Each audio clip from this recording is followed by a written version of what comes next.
All right, gang. Looks like we should be all starting to load on. Hi, Aunty. How are you? Good. How are you? I'm good. Good. You're in a different location now. Yeah, I'm on this side of the house where this corner's clean. So are you. You decided to go outside. Oh yeah, look at that. Yeah. It's nice outside today. Nicholas coming from his deck. Yeah, right. I'm at my friend's house. Oh, Oh. I hope he's a part of your quarantine. I know. I broke quarantine rules. and he disappears. All right. So I think 1, 2, 3, 4, 5. Chloe, there's Chloe. There's Mima. Can you guys turn you guys' cameras on? Jesus, Mima, you like instantly. I feel like you were like sitting there with your finger on the button. She was waiting for you to say it. Seriously, she's like, what? I'm here. Finishing up lunch. What, Kina? Mama Okay, bring your lunch. Yeah. Yeah, bring your lunch too, class.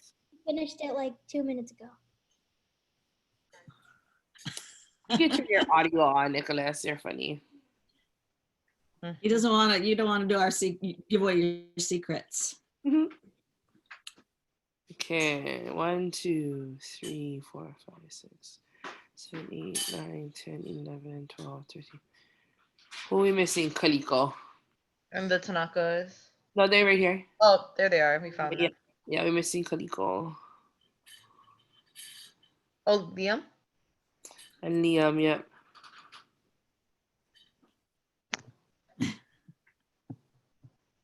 Yes, we're going to show food in this class. It might not be what you want to see, but hey. All right, awesome. Anybody have any questions before we get going? Aole, Maikaya, how was your guys' bingo event yesterday? Fun. Fun doing it? Good. Okay, make sure you guys have that with you at the end. We're going to go into the breakout rooms and talk about it. All right, I think everybody we all introduced ourselves. Okay. Correct. Is everybody up and alive, or do we need to do some push-ups, jumping jacks, burpees? No, look, Michael's like, no, I'm alive. Okay. The moment we start to see anything happen, getting up. It's okay. Tomorrow's going to be push-up day for the people who didn't finish their exit tickets. Right? For everybody. So don't forget to turn in those exit tickets because Aunty and I are keeping track. Some are missing still, so you guys better get up. And we're going to find out who did their bingo homework today in the breakout room. Yeah, So we'll keep a tally. yeah, and then you know what we'll do? We can do push-ups in the breakout room too. Like we can just message each other and be like, oh, 3 people in my room didn't do it. Oh yeah, that's true. Maybe And then we just- come back to the big one and make everybody do it. You guys are tough, man. Tough. Keeps them on their toes, Auntie. Okay. And you know what? I think we did push-ups and sit-ups already, so like burpees are my next. I think burpees, yeah, because we did push-ups and we did picking pineapple. Yeah. We never did burpees, sit-ups, or jumping jacks yet. Kina's going, nope. Yeah. Well, Kina's gonna be mad because there's other people who never do them. We should do like for those of the people who did do their homework, they get to do a pass and they can pass their workout to somebody else. Oh. Good idea. It's Yeah, sort so of like phone a friend to help save you. Yeah. Yeah, phone a friend, get over there and do your workout. All right, awesome. Well, I did a bingo and I found, oops. I don't know if you can see that really well, but I found a leaf on my walk that was like about 4 times bigger than my hand. Oh, wow. And that's a zucchini plant. So if you know where there's a zucchini plant, those are where if anybody likes zucchini, hello, I got plenty. We have plenty to share with everybody. So you know, taking pictures of whatever you see. Auntie Steffi said some of you had some questions about drawings. You can draw, you can take a photo. If it reminded you of the story, take a photo. If it's something in your house that reminded you of the story, take a photo of it. Said, this reminded me of this. Or I know some of you have pictures and photos on the wall of Hawaii, and maybe it sort of relates to what we've been talking about. Take a picture of it, and then you can add it to your sharing or your drawings or so forth. And drawings, can it be stick figures? Because when I used to teach school, of course, if the stick figures are doing something, you know. We had a kid in a camp last year. We were doing a story about Maui, and he did a whole cartoon of Maui in stick figures, and it was really awesome as he moved the stick, and he drew the stick figures. So the stick figures are always really great too, if you're telling a story, and that's what we're going to do today. Okay. For the photos, you didn't have to, right, Auntie? You didn't have to take pictures. No, it was just an option, and it's just an option. If drawing, you're not getting you're just not getting the feeling of drawing something. Like you see the flower, like I saw the leaf. I didn't want to draw the leaf, so I just took a photo of it instead, and do my other sketching. So give you an option of what you think is what you like to do and to express yourself, but have them ready to share when we get out. So it can be on the bingo gave you a lot of good ideas and things that we're talking about. So ko inoa anake Louise, and my Hawaiian name is Kalahikiola. Kalahikiola is my great-grandmother's name, and I was given her name. My name Louise is from my grandmother, so I'm named for two very powerful women in my past, my grandmother and my great-grandmother. And Kalahikiola means the promise of a new day and hope. So it's a new day. So I hope that you are going to learn something and get something out of the two stories, and that we'll have a discussion about that today. So we'll go ahead and have whoever's doing the video, power it on. Sorry, I just messed it. Oh, we're good. We're good. Hold on 1 second. Sure. There we go. Okay. And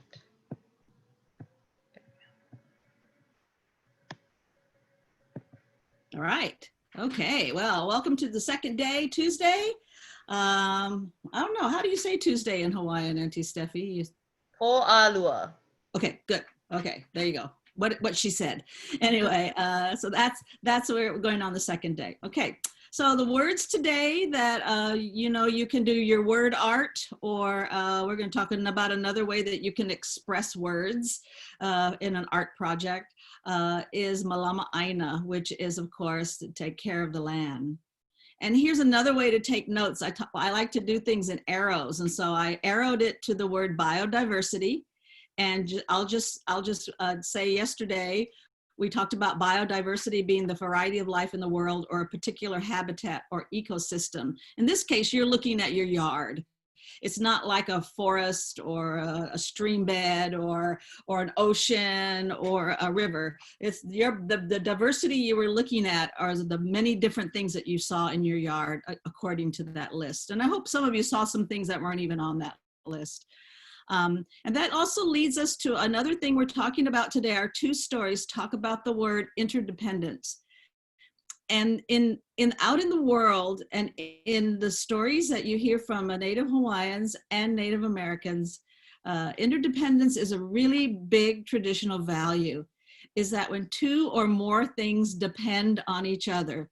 So I depend on Kina to do something, and Kina depends on me to do something. And we work together constantly because we depend on each other. What I have, she needs. What she has, I need. And we constantly are working together.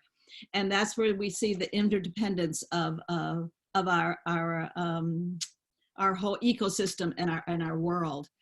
Mo'olelo is another good word to write down, because you might want to start printing the word in different print and making block letters and coloring it in, or however you want to do the word mo'olelo. My favorite thing is stories, and how stories help develop that respect and that interdependence that we have with our world, with our outside, with the inside, with our rooms. You know, how do we have respect for our spaces? And that is very, very important. I had to respect the refrigerator and clean it out because it probably, I think it was very unhappy. It was getting kind of gicky. So, so I cleaned it out so we can put more food and more fresh food inside the refrigerator. So today, these are the activities we're going to do. We're going to share bingo. You're going to hear two stories. One's Hāloa, and the other one is Salmon Boy. So we're going to have a Native Hawaiian and Native American story today. We're going to talk about Kaho'olawe because there's a problem in Kaho'olawe. We're going to talk a lot about the interdependence, and then we're going to see somewhere where it's where something happened that was very, very wrong, and how we're trying to make a change in that. And then we're going to talk about some new art ideas, and then we'll be Pau. So today, remember, sketch, doodle, paint, if you want to, write lots of one words here and there. I want you to think, and then I'll also reflect, okay? So we're going to get started with this first video about the kalo, which of course is a plant that makes poi. The kalo had been missing from this valley in Maui for 130 years. All kinds of things happened there. People were not taking care of the stream. The water was getting polluted, and it couldn't keep the kalo from growing. So 130 years later, finally, with the help of all the Hawaiian people in Maui and Kahoma Valley, kalo started to grow again. And this is a really big success story about interdependence. So take it away, and Stephanie.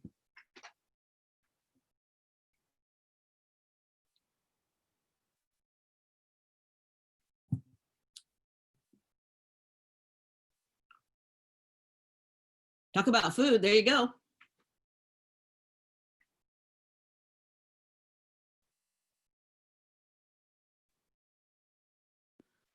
No more sound, Steph.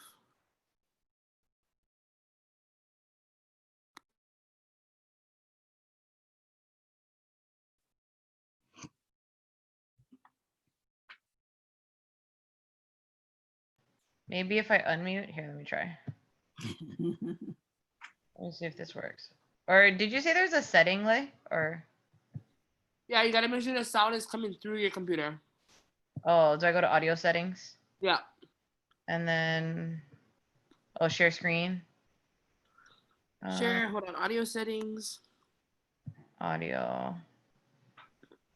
It doesn't say anything about playing a video. No. Go to when you share your screen. Oh, yeah. Shit, I'm not the host. When you share your screen at the bottom, it should say share down through from computer or whatever. Mine just says, hold on. Mine just says screen sharing and wait, hold on. Let me stop share. And then I'm sharing the screen, but nothing else. Oh, here, share computer sound when I click it. Yeah, share computer sound, yeah. And then optimize screen. Okay, is that better? Let's see. There it is. Today marks the first harvest in more than a century. I believe Kahoma can be a template of what food security and sustainability should look like across Hawaii. Every time we had a community work group come, that vision started to come to life, slowly but surely. And last year, a lot of you were here when we planted the first kalo in this valley in over 100+ years. And today we get to harvest some of that kalo. We decided to start off small because we wanted to see which varieties would take the best. And so now we know. And we know what work is needed. We know how much maintenance is needed. We know how much light is needed.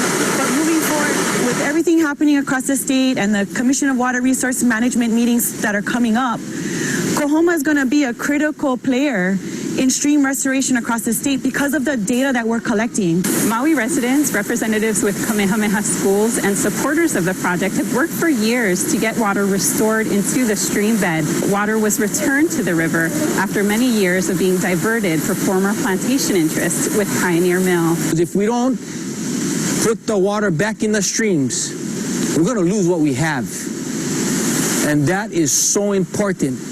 And I did not realize how important that was until I started coming up here every day, once a week, checking the water, looking at the stream, just looking at fish, knowing that the stream is alive, touching the water, how cold it is. When we first started this project, the water was gray, hot, warm, and nothing existed in that stream. We know for a fact today that the marine life not only exists in this stream, but where this stream enters the ocean, fish is thriving again. The importance, the values of having this stream running goes way beyond this taro patch. Mother Nature is so resilient if we give her life. Those of us that are from Lahaina, we grew up here, our streams are dead. We never got to swim in rivers. And you know, the best award out of all of this is to see our kids being able to swim in a river that we never got to swim in before.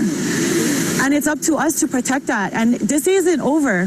These meetings are still rolling out across the state, and other communities are going to need us to stand with them too. I'm a firm believer that Kahoma Valley can be the food basket of Lahaina that it once was 100+ years ago.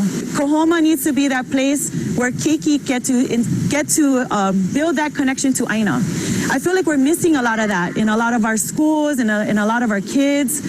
And I know with the kids that have been coming up here regularly, they have this sense of connection now to this place. And it's so important that we instill that into our kids at a very young age. Many have called today a historic event marking a return to ancestral lands to grow native crops and reconnect with the native Hawaiian culture. For Maui Now, I'm Wendy Osher. Everything Maui, always now. Everyone ready? Hey, Woody. Disney Plus. Okay. All right. So let's just take about 2 minutes to think about what you saw, and let's have a little discussion about that, because you heard the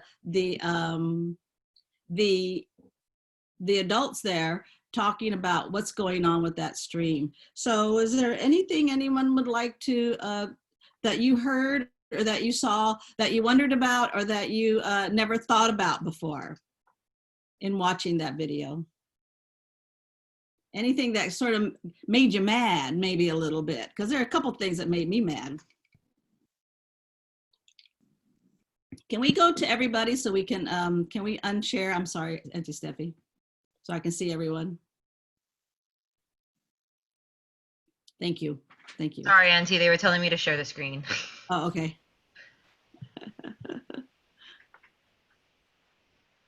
Also, friends, we don't know how loud it is. That's why you have your own volume on your computers too. You can turn your volume up and down also. Yeah. Anyway, anything from the video that you saw that sort of made you think about something, especially about interdependence? We have the humans working with the, what's that? With the water, right? And then what does the water do? Anybody want to tell me what the water does from the stream? Very important. Go ahead, anybody, just talk. Like help the ecosystem or habitats. Absolutely, thank you. So we help the water. Go ahead, Cordelia.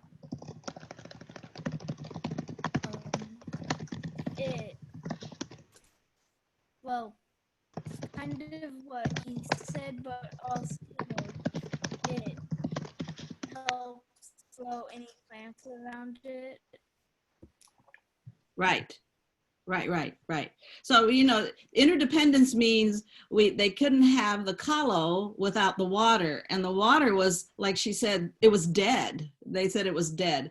There was no life in it because there was I don't think if you caught, they talked about there was a mill at the end of the river, and a mill is something that is like a little bit of a factory, and it was actually a very, very detrimental to the ecosystem, especially with that water. So after the people got in and cleaned it all up, the water returned, the fish returned, and the kalo started to thrive. So without it, the kalo needs us so that it can grow. And then they provide delicious food for us. So thank you very much. Okay, and Steffi, let's go on with the screen.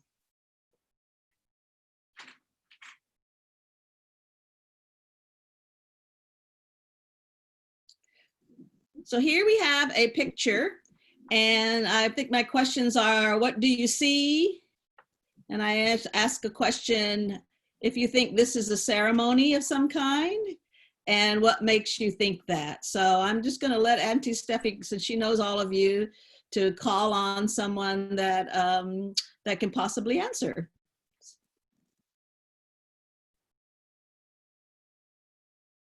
I don't know why that makes that blacky stuff there, yeah? Yeah, no, it's happening because on Steffi's screen, she's opening up her, it shows when you open up the gallery. I don't know why it's doing that on that one. I see. But let's see here. Let's okay, go ahead. Let's go with Haley. Haley, what do you see? So you just gotta unmute, guys, and talk. Just what do you see in the picture? Hoku and Kamalani also just raise their hand. Sorry, this thing is really Go ahead, Hoku. No, I saw sticks sticks on the ground. Yeah. What do you think the sticks are?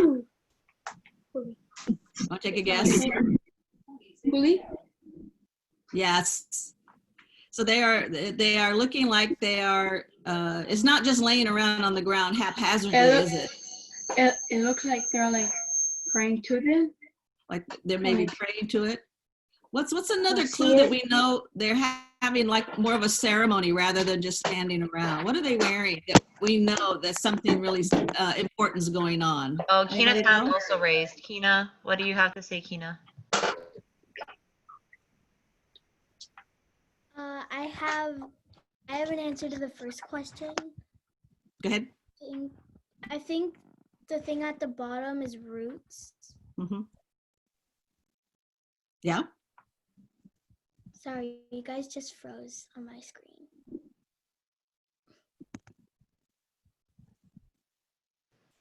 All right. Okay, Auntie, I think that was it for hand raises. I think everybody else is good. Okay. So, does anyone want to answer Auntie Louise's question? Well, you can think about it. I know you just saw this picture. You know, I've been looking at this picture for several days, so but I think when we see our people dressed with the, I don't know, I call it like a kikepa of some kind, when they are actually going into ceremony, like they're doing a prayer, or they're just not planting. They're actually having a little bit of a ceremony before they actually plant the ʻEkolu plants there. So, okay, next slide. Oh. Okay, right there. Thank you very much. So the first story is Hāloa's story. And Hāloa is, of course, the kalo plant. But there's a little bit of a way that the Hāloa came to be, and how we all started here as Hawaiian people. And instead of me reading it out loud and you reading it, I'm going to ask Auntie Steffi just to call on people that can read. There's like 3 paragraphs here, so we can have 3 people just read the story out loud. So, are you guys getting blackened screen so you can't read it? Is that part of it? Is that? Okay. Well, yeah. Okay. I untouched everything. You want to see it now? No, it's blocking still yet. There's a top black box blocking it. I can show you my picture. I have nothing on it, so I don't know how to undo that. Okay, just stop. Don't click around right. Oh, sorry. No, I stopped sharing. I don't. Yeah, because when I'm trying to find the hand raises, I think that's what's happening. Okay. Yeah. Yeah. So let's try. So we'll have Cordelia. Looks like she wants to read. We can help you with the Hawaiian. Kina wants to read, and we'll just get and Kahoku wants to read. So we'll just go with them. Perfect. Okay, out of you 3, there is, okay, I'll start since there's 4. 1, 2, 3, 4, I cannot count. Okay, so Hāloa's story. The story of Hāloa takes us back to the beginning of the Hawaiian people. Whoever wants to go next, first one gets to go next. Cordelia.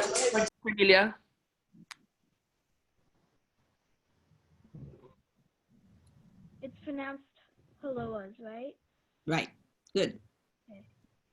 Hāloa's is father of Wakea. He is Oops. the... Oh, it's getting blurry.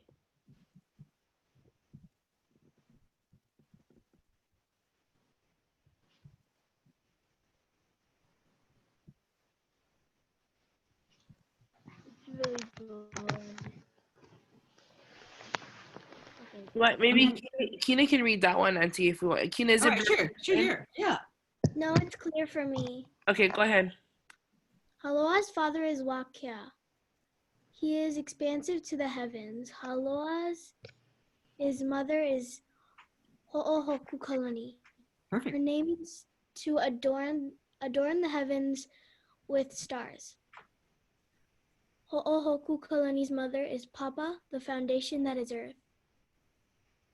Ho'ohokulani gave birth to a baby boy, but the baby was stillborn. It means like he was born dead.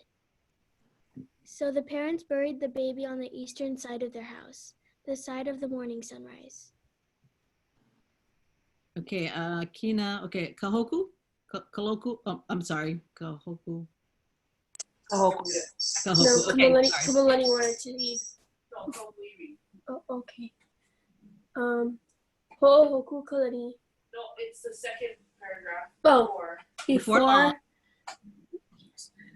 long, a plant started growing from the same spot where the baby was buried.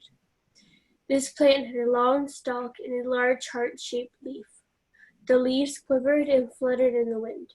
The plant was named Hāloa na Kalauka Palili. It was the first kalo plant. So Ho'ohokukalani became pregnant again. This time a healthy baby boy was born. He was given the name Hāloa in honor of his older brother, the kalo. Hāloa was the first Hawaiian person. Next slide. It's said that all Hawaiians trace their roots back to Hāloa. This means we're all Mamona Hāloa, or descendants of Hāloa. Through our relationship to Hāloa, we are related to the kalo, the aina, and the rest of the natural world.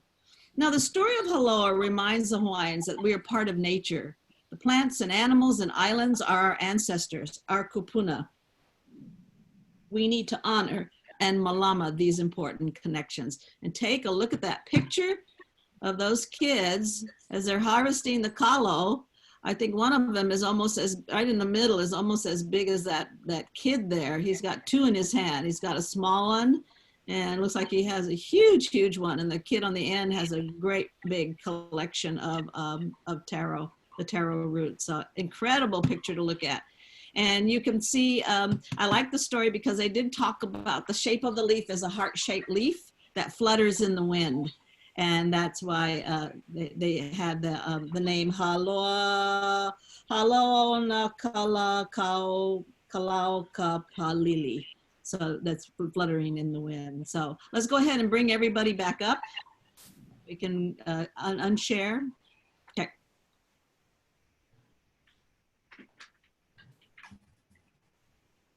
So you can put down your pencils and just kind of look at the screen, because we're just going to have an opportunity for us to kind of listen to each other and think and just talk about this story and how important it is.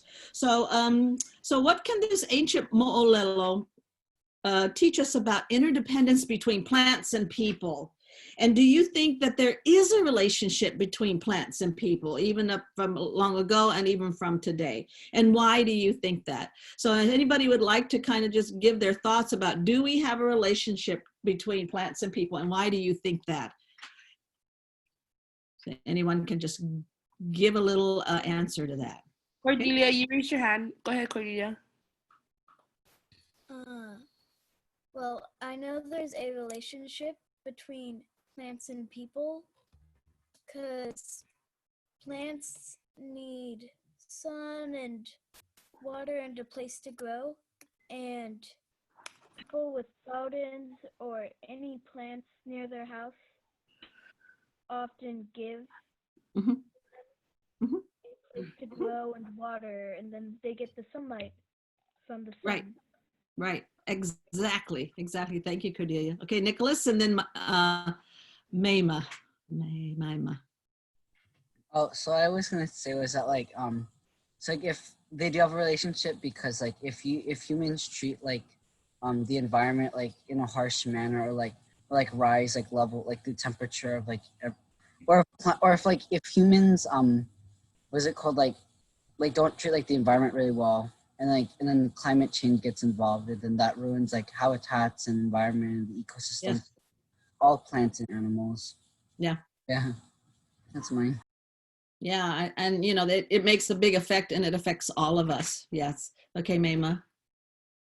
I feel like they have a connection because they depend on each other, because without plants we wouldn't have food, we wouldn't have like materials back time to make, you know, clothing.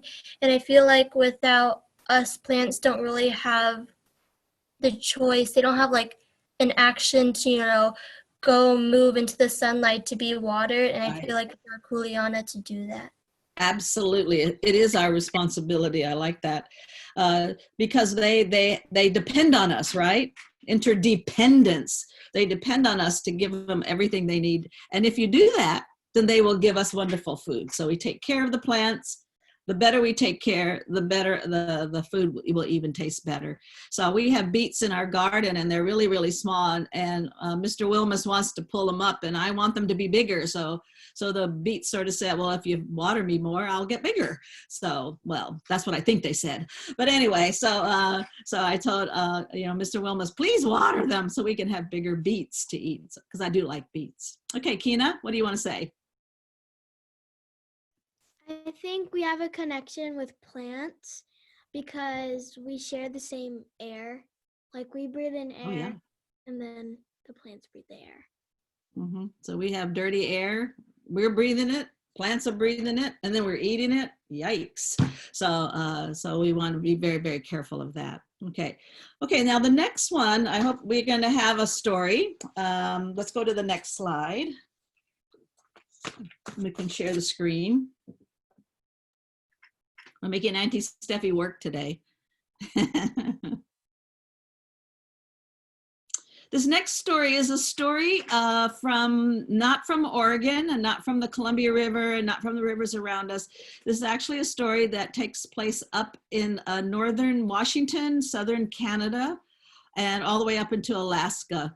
And this is a story that's told to children and adults all the time. We know a story, we should have stories over and over and over and over as we start to learn more about the story. And so we're going to try a video on it, but I want to get you thinking about it before we start the video, because the Salmon Boy story is about a boy who was disrespectful to the salmon. Then he fell into the river and he drowned, and he joined all the salmon out to sea. Now he started to learn respect to the salmon by doing the ceremonies of throwing the bones back into the water after you eat them.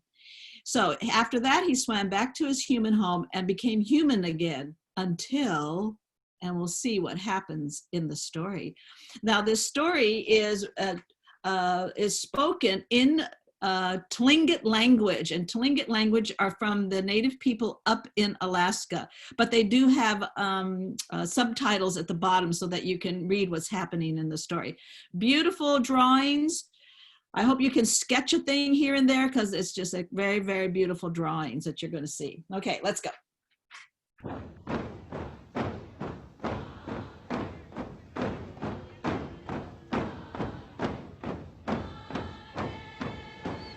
Chakawe ha'in kadulnik yu kicks adi at gutskudat. We kick lutki out litas. Ak tat seen you do a sock you at gutsku. A shoot nail gootawe. A eat yan uaha. A tle. Hard yan uaha. A trishi ach cheat te. A cheat our tea. Ashanya woody cloch. Ja kade ke awa rik. Ye yaw sika. Ja shanya kutlach ach I tich nooch. De yaw is kai ye joe. You had kwanich aya kutlikat. Jutle a two goet a yaw do a car. Das a ye. A walk to a good kate. Heen huji chich. Du das a yika, you at Gatsko. Heen deo do a hoot gadlane de.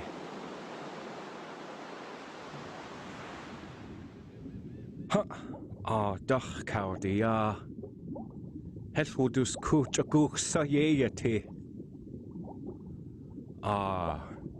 You gaat kwane ayu ye a shwusi ne.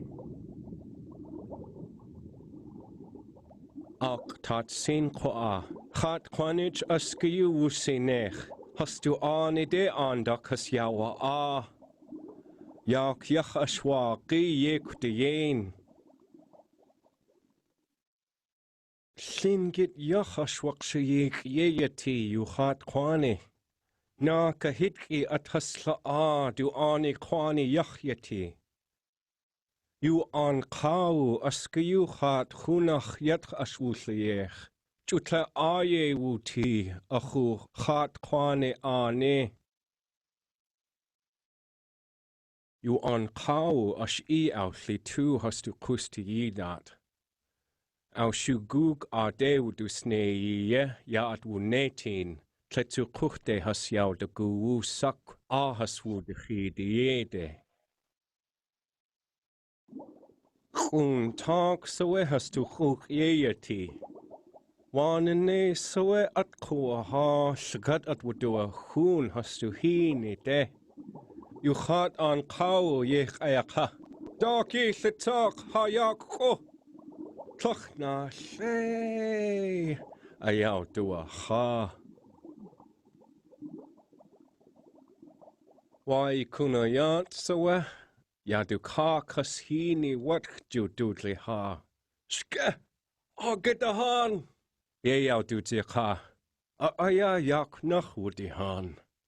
Aqua du tla al tinyo ya ke chat ke utani. How! Ta awa ik du tla. Chat kadan! Du shoe ta galt in our shot. Dach du tlajid auf sita. Du tlaj gukacha she awe we chat. Ayawa tin du yid kateke anjus has du nakwu gudi. Achayet tlech awu chash we chat. Chu ashtat skau du lik Ya kena awetsa chayis kahu siti. Tat sin di gut. Tat sin kashu kawa ja deu du sneye ye you chat. Ye kayaka. Hesh de kuch dahin yakusti slia at wudne. Tu hesh the cut a chocho ye du sneye. Su icha stakat at hinde ye nasne. Chayi daddy de tat sin chayachawe ye su chat kuchwudi hinch. Ka kage yis. Ye ya kakwage yashkashnik.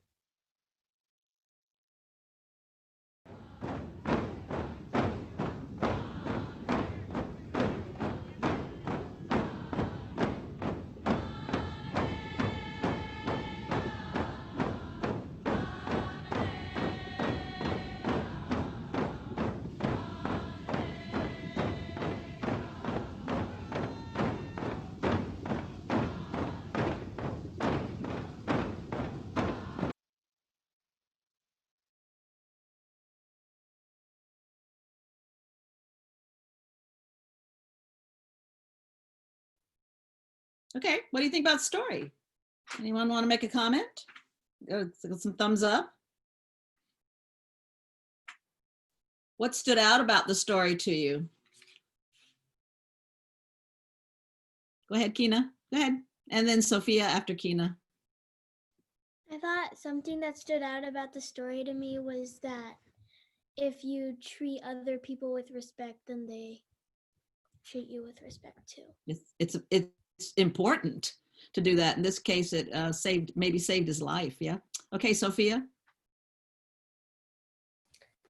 Kind of the same thing as Kina. He took the natural resources and for his cultural resources for granted. Correct. So, karma kind of hit him, and yeah, he was almost killed by his father. So. Right. Yikes. Lucky thing for mothers. Yay, mothers. That she did recognize him, and she didn't.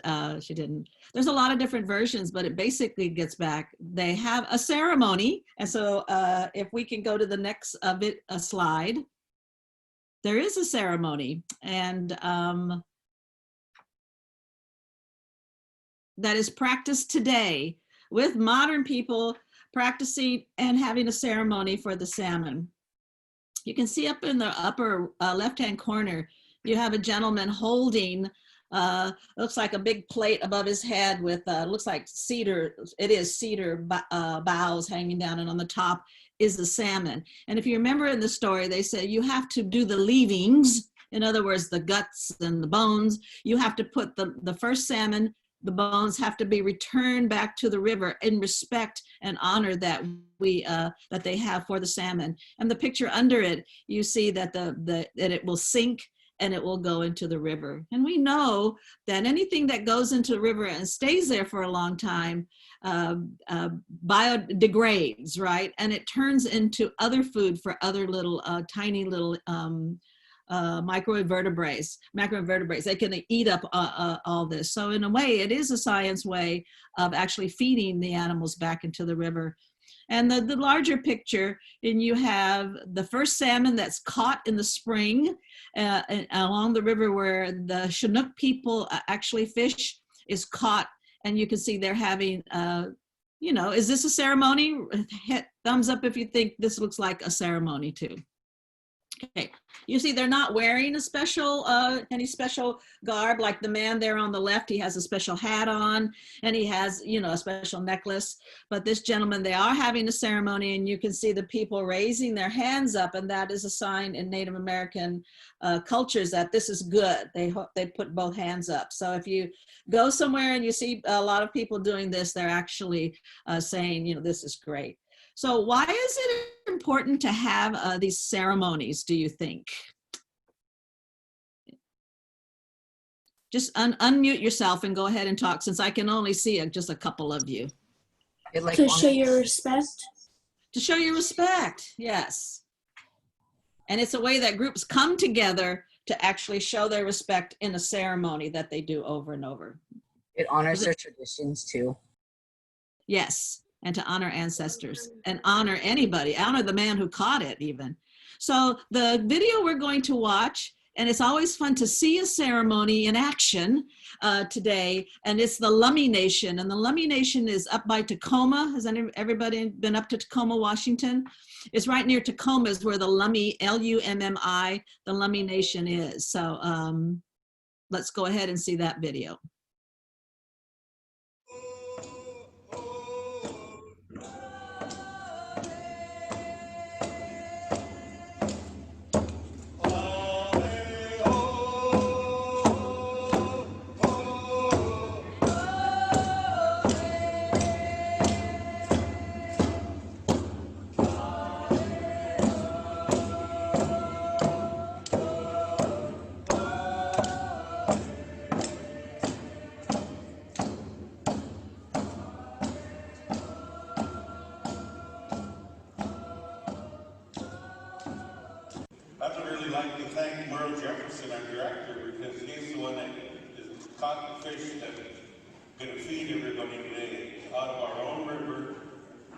In the past, we used to have to get it from the Simon Fraser, we'd have to get it from the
of you who run into any bones with this fish, we need to return these bones to the carcass.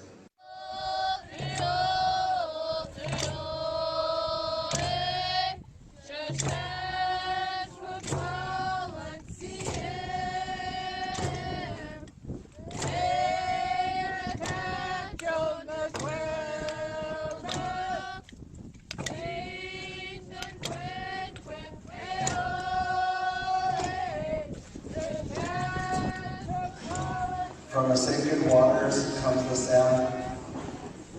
They arrive for us, given by our Creator. We are sacred Indian people of the salmon, of the sacred cedar trees, the Coast Sage people. We return the first sacred salmon to the water, as we have during the past. We must protect what is ours. We must protect the ecology, for the salmon will return to us as long as we keep the sacred waters clean and healthy. So he's put his regalia back on to go back and tell his people that we treated him with the greatest respect and honor and gratitude, and that we do love the salmon people. Hi, Scott children. Hi, Scott people. Hey, see ya.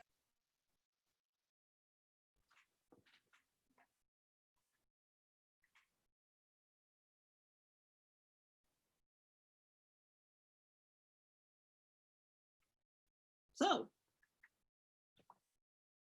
what'd you think about that? Anything you've seen you haven't seen before? You want to talk about or say what you thought was really interesting about the ceremony?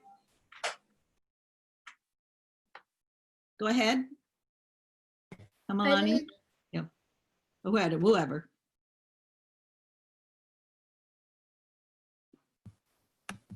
Go, come on. That the first salmon that's caught is shared among everybody that attends the ceremony. Right, you saw her taking a little, you just got a little piece, right? But that was the ceremony. You couldn't eat the whole thing, but you eat a part of it. It's a great honor to be at one of these, yeah. Mima, you raised your hand. Go ahead, Mima. I didn't know that for them, you know, each culture, they may have their own chant. So they did it while walking with the first fish in their Evie to return it to the stream. It's good to hear different music, but they still use drums and yeah. Anybody else? Something they saw that was real interesting to you?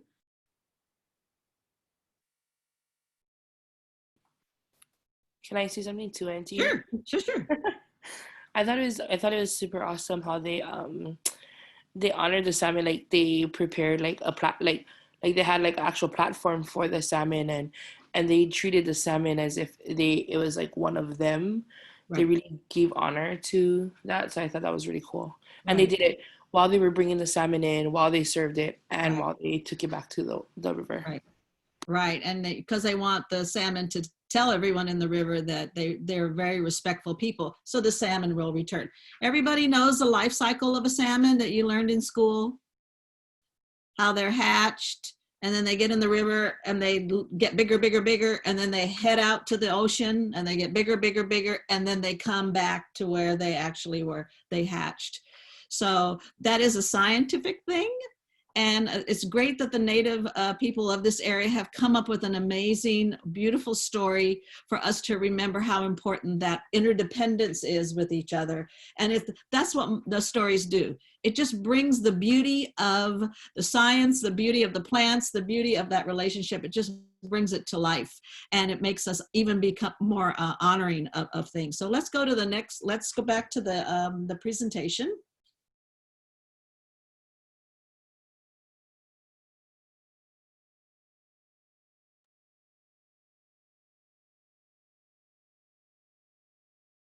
There's a photo. Can you go back one? There you go.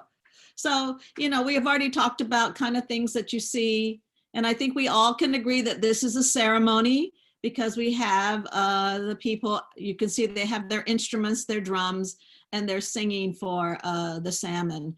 And this is a great photo because you can see things even up a little more up close. Now they do have a first salmon ceremony here in Oregon, out at Celilo Falls, out by the Dalles Dam, and in their longhouse. And you have to be invited to go if you're not Native American or you're part of their tribes. I always want to get invited, but I'm not part of their tribes. And I hope one day I can be able to go to the first salmon ceremony. And it happens about April, when the salmon start coming back from the ocean and start going back to their spawning ground. So it is a really cool picture to see that salmon there on the cedar. And a lot of you probably saw cedar trees in your yards or when you go walking. And that's another very sacred plant to the Native people here up in the Pacific Northwest. And it's with honor when they collect the cedar and they lay it out, because it brings good spirit and brings happiness to things. So, okay, next slide.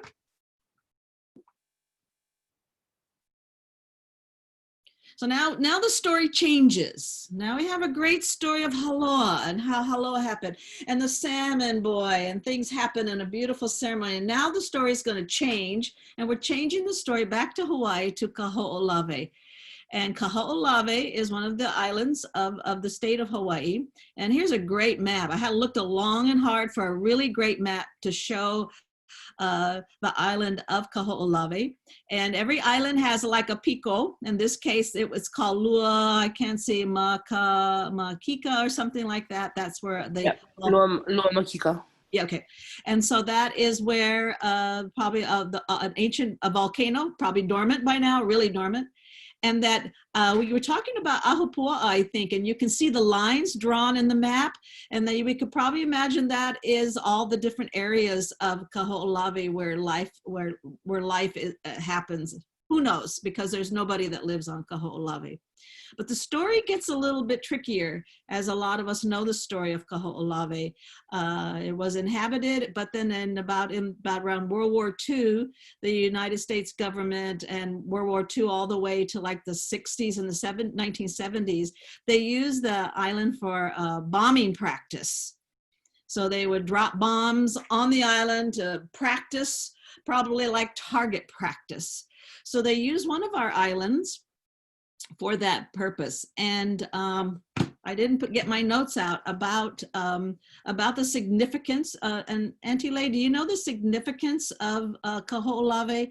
They were saying that when it was inhabited way back, it was, they had a name that sort of linked it back to Kahiki, or I can't, all right. I know I had in my notes and I don't know where I put my notes. Well, but, there's a big significance to the island. I know Kaho'olawe is Kanaloa. Correct. So the name of Kanaloa. And so Kanaloa is our connection to our akua. Right. And it was said that this wasn't, Kaho'olawe is not actually an island in the sense of our origins. It wasn't like a child. Mm-hmm. Kaho'olawe is afterbirth. And that was the significance that we knew. And then and Lua Makika is significant because it is on Kaho'olawe. Kaho'olawe has the highest point. And I know that sounds weird because Mauna Kea is higher, but it has the highest point on all of the islands, where when you go to this particular point on a clear day, you can see all the islands at one time from one end of the chain to the other. And at Lua Makika is where the navigation rock is. So there is a navigation rock that was carved by our kupuna years and years ago, and that's where they would sit on Kanaloa, and Kanaloa would guide their path on where they need to go. Very significant. Yeah. And for the story to change and have it go down to a bombing practice site is quite egregious, or in other words, bad, very, very bad. So there's two videos. Maybe we could, they're both about the same. Let's look at the Exploring Kaho'olawe, where now we're trying to use our interdependence. And now we're saying the island needs us, and how are we going to give back to the island? And I think this is a very short one that can show that.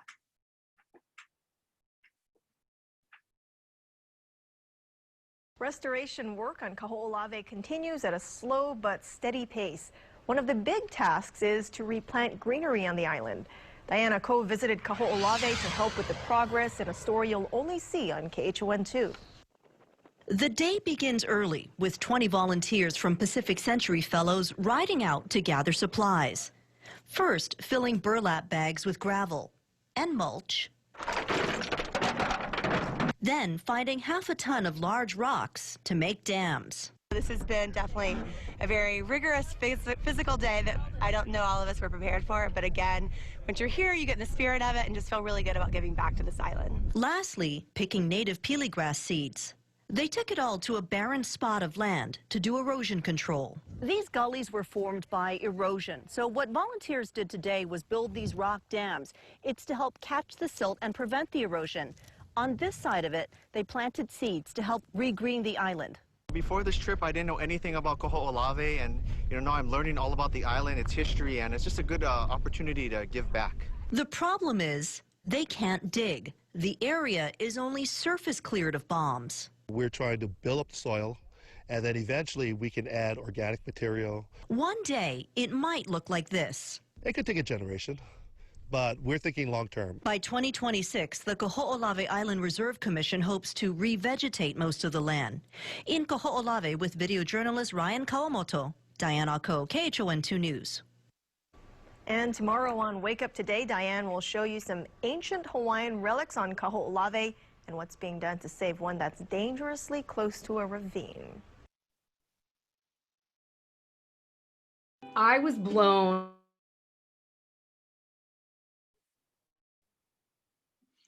Okay, so now this, here is an example happening right in our in the home state of Hawaii of people trying to. You can see how important it is that the land needs us. After we demolish the land, of course, we need to make amends and help the land. So anybody want to make a comment about what you saw or what you are feeling about what you saw?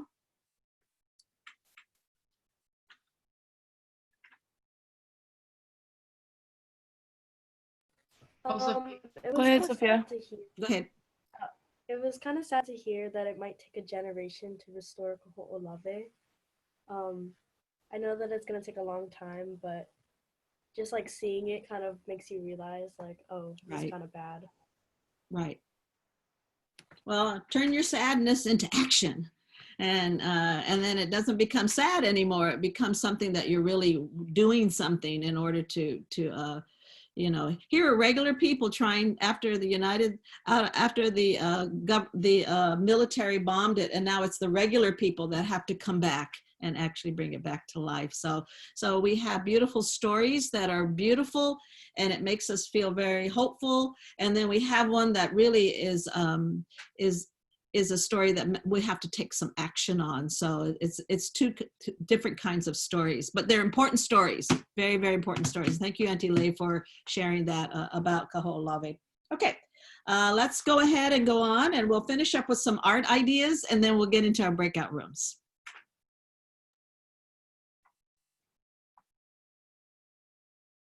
Okay. So salmon was the center of the story. And this is going to be in the presentation, and if you I think it's going to be shared with you, and you can go back, and it gives you a step-by-step on how to draw salmon. But the Native people love to decorate their artwork with designs, and that could be something that you could probably get a salmon. You could draw the salmon and then kind of fill it in with your markers and your artwork, or just with pencil. I do like to just sketch with pencil and use the gray and white or whatever color you're drawing on. And you can kind of take a look at this shape. Whenever I draw fish, I'm really lame. I just draw that real, kindergarten looking fish. But this one will give you a little bit of an idea on how to do that sketch. And I think, don't they have access to this presentation, aunties? Yes, no? Yes, they should. Okay, yes, okay, all right. So you can kind of go back and look at this slide, and you can have it, so you don't have to quickly try and sketch it out. But some of you are very quick sketchers, so you can do that. Okay, let's go to the next slide.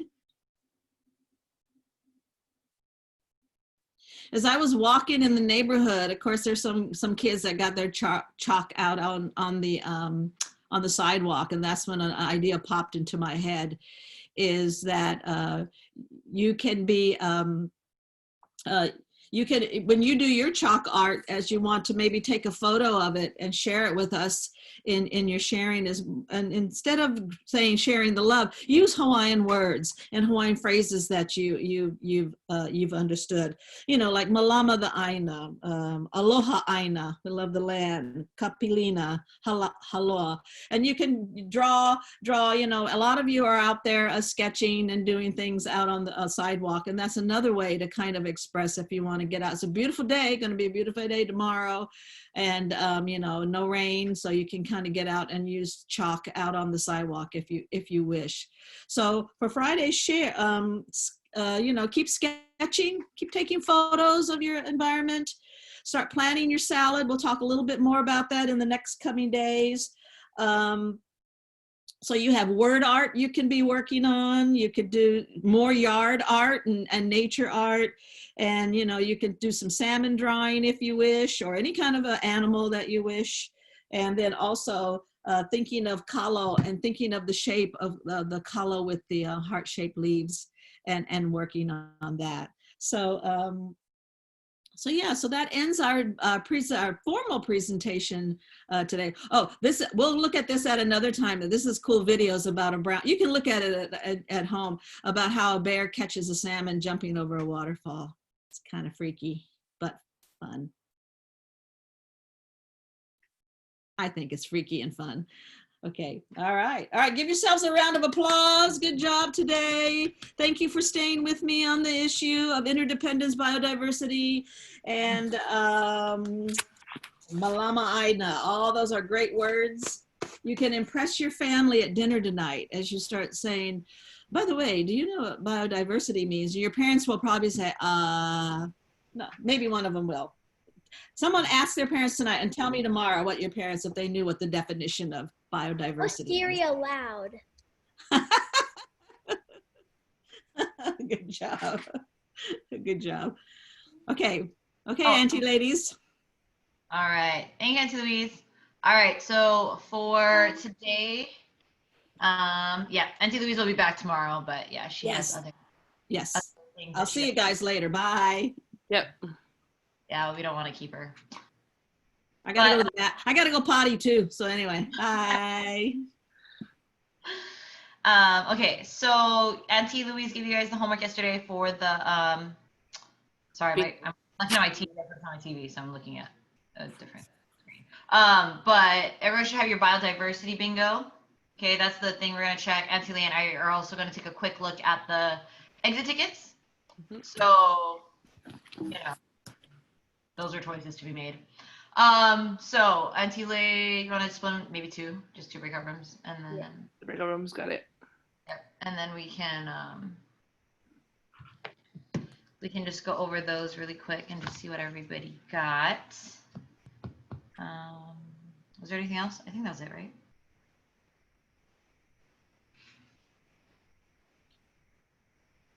Does everyone have your biodiversity bingo with you, like in front of you? Like in your journal? I have mine on a drive. Okay, perfect. That's great. Perfect. Good. Yeah. Because I don't have paper at my house right now. Oh, yeah. That's fair. It's summertime, so, you know, you would think that as a teacher I would have all these things at my house, but not always. I have a lot of, like, composition books, but, like, printer paper. Maybe have, like, 10 pieces left, so I have to be very careful with the amount I use. I was like, oh my God, Steffi, there's no breakout room 3. Where do you go? No. Yeah, my number. All right, guys, if you guys haven't done breakout rooms before, what's going to happen is it's going to prompt you to join the breakout room. And so if you just hit join, do not exit, it's going to look like it's shutting down because it's going to take you to the breakout room, okay? Ready? Don't go away. Don't go away. Okay.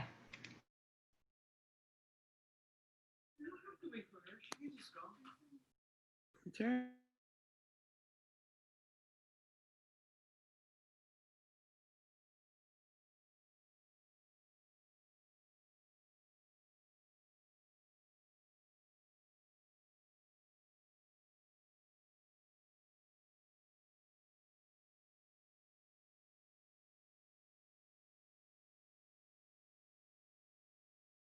It's the same people.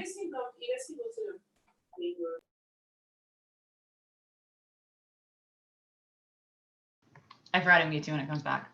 Okay. Oh. Sophia, you okay? There's everybody.